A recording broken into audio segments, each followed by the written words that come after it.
ஒரு பசுமையான காட்டுல வீரன் என்ற புத்திசாலி நரி வாழ்ந்துச்சு. ஒரு பெரிய கருவேல மரத்தடியில அழகான வீடு கட்டியிருந்தது. உணவு சேமிச்சு ஒவ்வொரு ஓட்டையும் அடைச்சு எல்லாமே சரியா வச்சிருந்துச்சு. ஆனா ஒரு இரவு எல்லாமே மாறிடுச்சு. கருமேகம் வானத்தை மூடுச்சு, புயல் வந்துச்சு, இடி இடிச்சுச்சு, மழை கொட்டுச்சு, ஆறு பொங்கி எழுந்து காட்டுக்குள்ள பாய்ந்து வந்துச்சு. வீரன் தன் வீட்டை காப்பாத்த ஓடுச்சு. ஆனா வெள்ளம் ரொம்ப பலமா இருந்துச்சு. உணவு அடிச்சுக்கிட்டு போச்சு, வீடு இடிஞ்சு விழுந்துச்சு. ஒரு சில நிமிடத்துல எல்லாமே போயிடுச்சு. மறுநாள் காலையில புயல் ஓய்ந்துச்சு.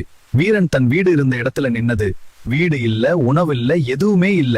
ஈரமான மண்ணும் அமைதியும் மட்டுமே மிஞ்சிச்சு. பல நாட்கள் வீரன் காட்டுல திசை இல்லாம அலைஞ்சது. நான் இவ்வளவு கஷ்டப்பட்டேனே, ஏன் இப்படி ஆச்சு? கோபம், கவலை, வெறுமை எல்லாமே ஒரே நேரத்துல மனசு அரிச்சது. புதிய வீடு பழையதை விட சின்னதா இருந்தாலும் வலிமையா இருந்துச்சு. வீரன் புரிஞ்சிச்சு, எல்லாத்தையும் இழப்பது முடியல, அது ஆரம்பம். ஒரு வெண்ணை இழக்காத, நீ இருக்கும் வரை எதையும் மீண்டும் கட்டலாம்.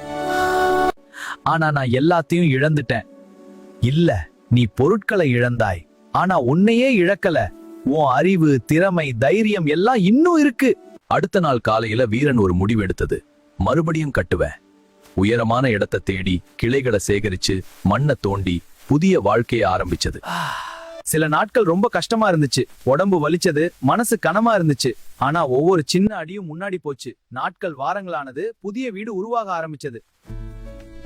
புதிய வீடு பழையதை விட சின்னதா இருந்தாலும் வலிமையா இருந்துச்சு. வீரன் புரிஞ்சிச்சு, எல்லாத்தையும் இழப்பது முடிவில்லை, அது ஒரு வலிமையான ஆரம்பம். உன்னையே இழக்காதே, நீ இருக்கும் வரை எதையும் மீண்டும் கட்டலாம்.